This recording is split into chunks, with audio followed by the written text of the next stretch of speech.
네, 안녕하세요. 이번 영상에서는 제가 노트북에 커피 쏟은 이야기를 좀 해보도록 하겠습니다. 이 컴퓨터를 고치기까지가 좀 다사다난했는데 그 과정에서 제가 좀 얻은 것도 있고 해서 좀 내용을 공유를 해드리면, 제가 이 스타벅스에서 노트북을 하다가 이게 커피를 쏟아가지고 그 트랙패드랑 키보드에 좀 그 커피가 좀 들어간 거예요. 커피가 아이스 라떼였고, 쏟자마자 바로 휴지 가져와서 닦고 흔들어서 좀 이렇게 물기를 털어내곤 했는데 계속 그 안에서 나오긴 하더라고요. 트랙패드 사이에서. 물론 컴퓨터가 동작은 그때 당시엔 했던 것 같은데 이거는 바로 제 어렴풋이 아는 지식으로는 침수 물기가 들어갔을 때는 바로 일단은 에이센트 가는 게 좋다라고 들었던 기억이 있어서, 일단은 바로 컴퓨터를 닫고 삼성 에이센터를 갔죠. 제 노트북이 갤럭시 북이라고 이게 360도 돌아가고 화면에 터치도 되는, 나름 또 고가, 거의 300이 얼마였지? 300은 아니었던 것 같은데 그 컴퓨터라서 이걸 살려야 되거든요. 제가 예전에 액정을 깨졌을 때 거의 100만 원 정도 가까이 냈던 것 같아가지고, 이게 그때 트라우마가 다시 생각나면서 좀 조마조마하면서 바로 그 A센터를 갔죠. 삼성 공식 AS 대리점을 갔는데, 센터를 갔는데, 물론 가서 이 컴퓨터를 열어보니까 그 라떼가 그 고여 있더라고요. 아무래도 내가 아무리 말리고 거꾸로 세워 놓는다 한들 그 눈으로 이제 컴퓨터 안에 커피가 이렇게 고여 있는 거 보니까 저도 좀 내려놓긴 했습니다. 왜냐면 이게 전기 회로가 들어가는 데라서 아무래도 물기가 들어가면 이거 견적이 좀 나올 수도 있겠다라는 생각이 들었습니다.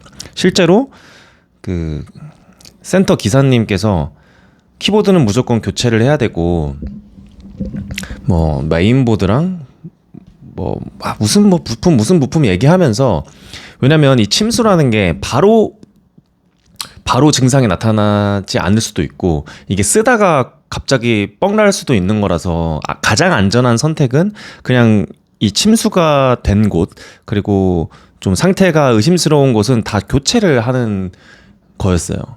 그래서 뭐 메인보드만 하더라도 60만 원 정도? 그것도 재생품들, 새 제품이 아니라 재생 부품들 써서 60, 뭐 키보드랑 뭐 하면은 견적이 100만 원이 나오는 거예요. 네. 그러니까 커피 한 번 쏟았는데 100만 원? 이거를 사실 인정하기가 너무 어려웠습니다. 그러니까 나름 빨리 물기도 닦아내고 털어냈는데도, 물론 이제 논리적으로는 이게 물을 쏟았기 때문에 그 트랙패드와 키보드 사이로 물기가 들어가고 그게 회로를 다 망가지게 만들었다 해서, 그리고 그 회로들이 굉장히 비싼 메인보드나 키보드 이런 것들이 굉장히 고가의 부품이다라는 것도 알고 있지만, 그래도 그 커피 한 번 쏟았다고 100만 원을 내는 거는 그러니까 인정하고 싶지가 않은 거예요. 이게 나름 이거는 인정 못하겠다 내가. 머리로는 이해하지만 이거는 인정이 안 된다. 내가 도저히 그 100만 원은 아닌 것 같아가지고, 물론 제가 바로 수리를 하려고 해도 그 부품이 그 대리점에 그 지점에 없었기 때문에 그 부품을 받는 데만도 일주일 가까이 걸린다고 들었거든요. 그래서 어차피 지금 여기서 수리는 안 돼. 대신에 열어서 한번 물기는 닦아내고 긴급 어떤 조치는 취해놨으니 일단은 조금 더 생각을 해보겠다. 어차피 그 자리에서는 고치지 못하고, 왜냐면 제가 저기 고향이 제주도인데 제주도 갔다가 그런 일이 벌어진 거라서 또 올라와야 되잖아요, 서울로. 그렇기 때문에 어차피 거기 현장에선 고치지 못한다.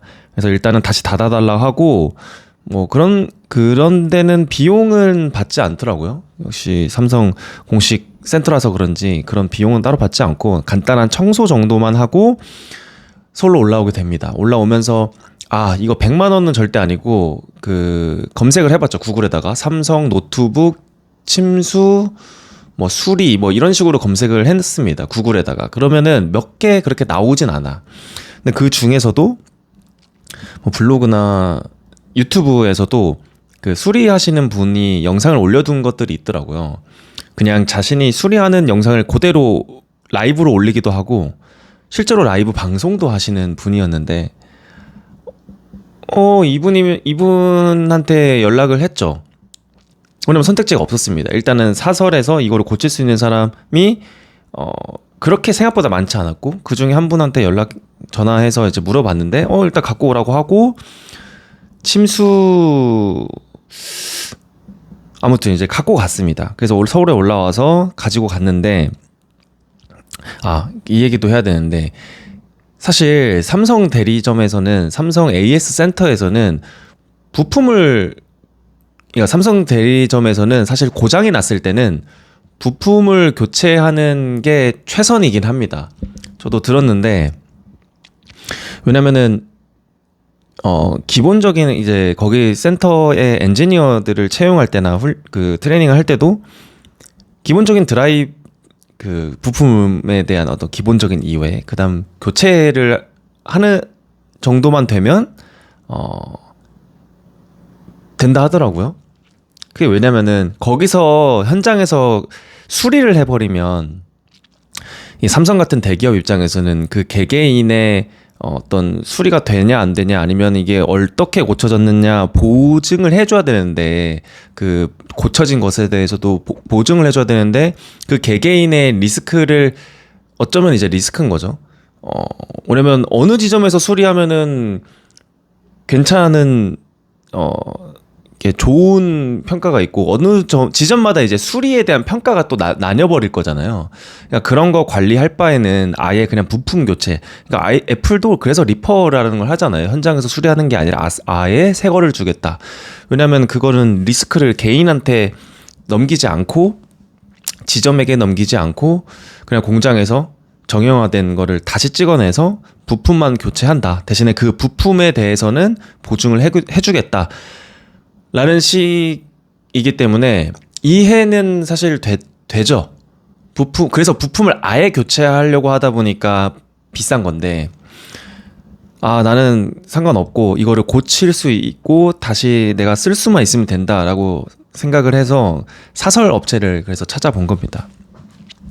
그래서 사설 업체를 들고 갑니다. 그 침수된 노트북을 들고 갔는데, 거기서 들은 노트북이 침수됐을 때, 사실 침수까지 아니더라도 커피를 쏟았을 때의 대처 요령이라고 해야 되나?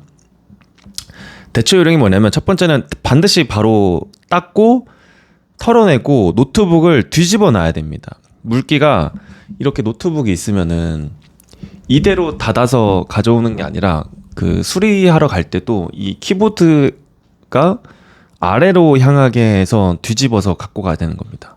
그 사이에 이 화면과 키보드 사이에 종이 한 장 끼워 놔가지고 이렇게 들고 가시면 되고, 그리고 저는 커피를 쏟았는데 보통은 뭐 바닷가 같은 경우에는 바닷물이 사실 제일 최악인 거고, 왜냐면 소금기 있는 경우가 부식이 더 빠르니까. 근데 저는 커피를 쏟아서 약간 저는 커피는 설탕이 안 들어가는 줄 알았는데 우유에 뭔가 그런 성분들이 오히려 그 회로를 보호해 줬다라고 하더라고요. 오히려 낫대요. 맹물보다 차라리 커피가 낫다고 합니다. 차라리 설탕물이 소금물보다 훨씬 낫다라고 말씀을 하시더라고요. 그리고 절대로 전원을 켜서 작동시키지 말아라. 왜냐면 이게 물기가 안에 들어가 있기 때문에 언제 뻑 날지 모르는 시한폭탄 같은 거고, 그게 뻑 났을 때는 고치기가 더 어렵고 안 될 수도 있다, 수리가. 그래서 근데 저는 모르고 사실 되니까 계속 쓰긴 했어요. 사용하기는 했어. 근데 쓰다 보니까 뭐 트랙패드도 안 되고 키보드도 이게 되는 게 있고 안 되는 게 있고 이렇게 돼버리더라고요. 그래서 삼성 대리점에서는 트랙패드랑 키보드 다 교체한다는 진단이 나왔는데, 뭐 사실 그 방법밖에 없죠. 대리 센터에서는. 근데 이 사설 업체 그 사장님께서는 일단 쉽지 않은 상황이라고 말씀을 드렸고, 생각보다 물기가 많이 들어갔고,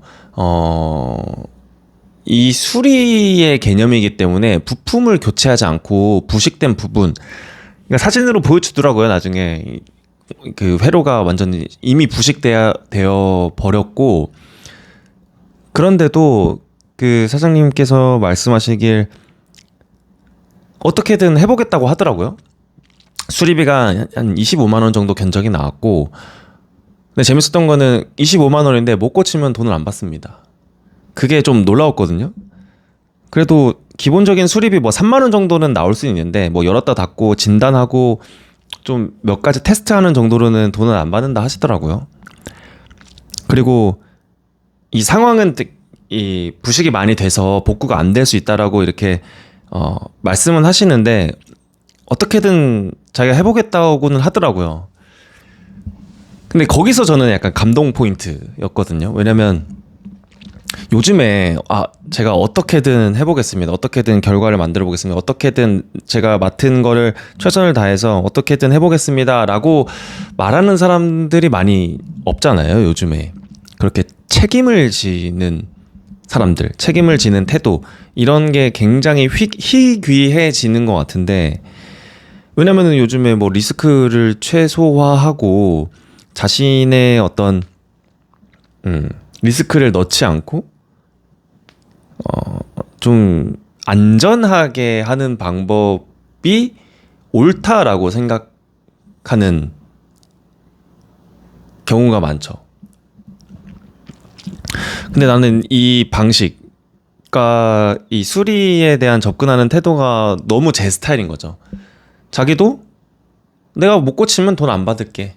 근데 내가 어떻게든 한번 해볼게. 그래도 저도 이거를 메인 컴으로 쓰고 있는, 저 컴퓨터가 메인 컴으로 쓰는 컴퓨터라서 저한테도 되게 중요한 어떻게 보면 자산이고, 저게 제 돈을 벌어다 주는 친구기 때문에, 물론 컴퓨터는 또 사면 되지만 이게 컴퓨터 하나, 노트북이 요즘에 가격이 램 가격이나 이 그래픽 카드 뭐 이런 게 다 올랐기 때문에 저 가격으로 또 못 산단 말이에요, 저 스펙을. 그래서 좀 간절한 마음이 있었죠. 근데 그 간절한 마음, 간절한 어떤 이 고객의 마음을 진짜 안심시켜주는 게 그런 대화인 것 같아요. 그런 말들. 제가 어떻게든 해보겠다라고 말씀하시는 거에 좀 나름 감동받았고, 저도 그런 사람이 돼야겠다라는 생각을 했습니다. 어떻게든 해볼게요. 제가 맡은 게 있으면 내가 결과는 어떻게든 내가 만든다. 내가 무슨 수를 써서라도 결과를 만들어내는 사람이 되고 싶은 거죠.